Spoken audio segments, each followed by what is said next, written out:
Hi, it's Olivia, and today I'll be talking about the books and movies that I read and watched in the month of March. The first book I have to talk about is Simon vs. the Homo Sapiens Agenda by Becky Albertalli. What a joy of a book, honestly. It's one of those feel-good, very quick reads. Like, the use of the emails throughout the story really makes it go quickly, but it's such a good feeling story, and it's so sweet. It's a really good contemporary novel. And there's occasionally, like, it would touch on some themes that I thought were really insightful. I wish I had gotten around to doing a separate review for this and the movie, but life. But I will just say that I gave this a 4 out of 5 stars, but it was really close to 5 stars. I think my one critique is that I wish it was a little longer. I really do. You know, the whole book builds up to something, and I really wanted to see more of the after that it happened. And moving on to the movie, Love, Simon. I saw this movie twice. I honestly think it's probably my favorite, like, coming of age type of movie, or just, you know, like teenage high school movie that I've seen since The Edge of 17. I can't remember if that came out last year or the year before that, with Haley Steinfeld. It was just one of those movies that gives you all the feels. And I wanted to see it a second time, especially because I think it's one to see in the theater. I love seeing other people's reactions in a theater, and the movie is one that has people crying, like, throughout it, but then also laughing, because, like I said, it's a feel-good movie, but there's the emotional bits, and it was so good. There's changes from the book, and I'm gonna post a separate video eventually about, like, a discussion on book to movie adaptations, like what makes it a good adaptation. And for me, I thought it was a good adaptation simply because it gave me the same vibe and feel that this did. That's good enough for me at this point. I do think that towards the end, the movie got like a little bit, you know, it was like a Hollywood version, like it was a little bit dramatic at some parts, but I really had a great time watching that movie. The book and the movie is not one that only one certain demographic can enjoy. I really think that across the board, everyone can enjoy this story. The next book that I read was Long Way Down by Jason Reynolds.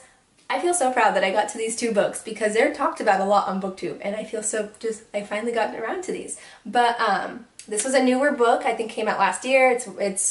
It's written in verse, and it deals with this boy whose brother was shot, and it's Long Way Down refers to his elevator ride down after the incident, and I'm conflicted on this one. I understand why people love it, and I really did enjoy it myself. It's extremely quick. Like, if I said Simon vs. Homo Sapiens Agenda was quick, this is extremely quick because it's written in verse. Like, I read it in like an hour. It's very, very speedy. He mentioned at the end that originally it wasn't in verse, and I think his editor suggested that he put it in verse, that it would have been better. I think I must be in, like, the small group of people who actually probably would have preferred this as a novel.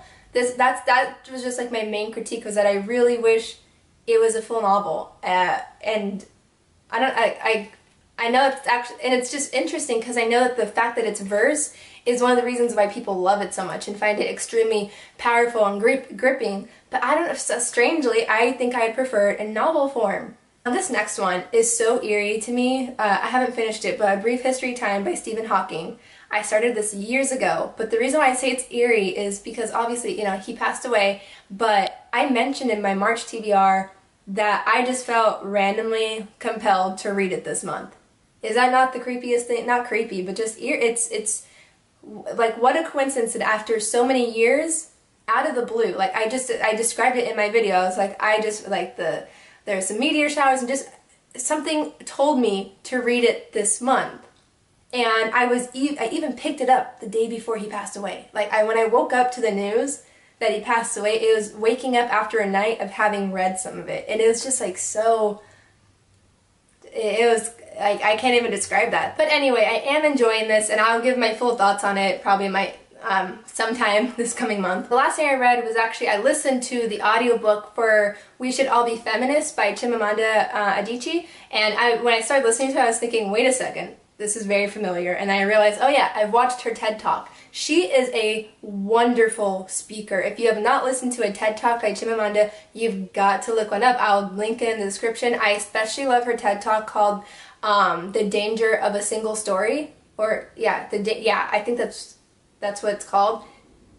Fantastic TED Talk. One of the best TED Talks I think there is. She just has a really great way of speaking. She's very clear, and her voice is so rich. I love listening to it. We Should All Be Feminists is really quick. It's a short audiobook. I do prefer the second half of it. I feel like it took off more in the second half, and I wish the entire collection, or I wish the entire essay, it reads like an essay. Yeah, I wish the whole thing was more like the second half, but it was still really good, and I would suggest it to everyone. But you could also just get away with watching the TED Talk that she did, because it's almost the entire thing, if I'm correct. The other movie that I saw this month, and I also saw this one twice, was Ready Player One. I was concerned that, like, because of the fact that there's so much of it that's virtual reality, so much CGI and special effects, I was worried that it was going to be kind of overdoing it.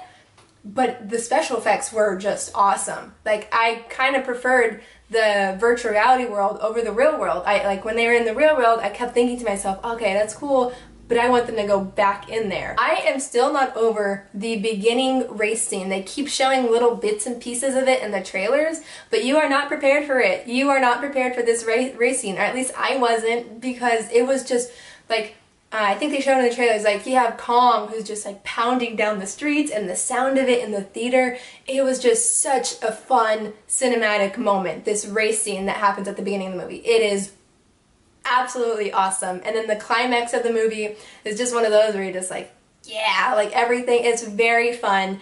Go and see it in a theater.